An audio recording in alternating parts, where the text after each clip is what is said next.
আজকে দুপুরের লাঞ্চের মেনু চলো তোমাদের সঙ্গে শেয়ার করা যাক। প্রথমেই ছিল বিনস আলু ভাজা, যেটা খেতে হয়েছিল অসাধারণ। দেখতেই পাচ্ছ খুব মজা হয়েছিল, খুব খুব খুব।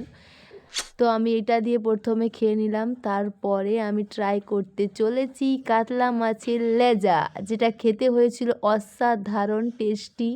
আর মাছটা দেখেই বুঝতে পারছো কত সুন্দর তেল তেলের পাড়ার মাছটা ছিল, খেতে খুব ভালো লেগেছিল আমার। যেটা আমি মাখিয়ে মাখিয়ে খাচ্ছি।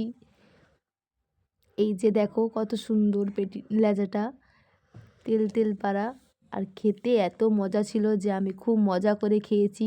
আজকের লাঞ্চের মেনুটা তোমাদের কেমন লাগলো, স্পেশালি মাছটা তোমাদের কেমন লাগলো অবশ্যই কমেন্ট করে জানিও।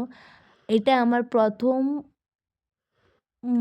প্রথম ভিডিও যেটা কেমন হয়েছে অবশ্যই জানিও। Bye, tata, good by.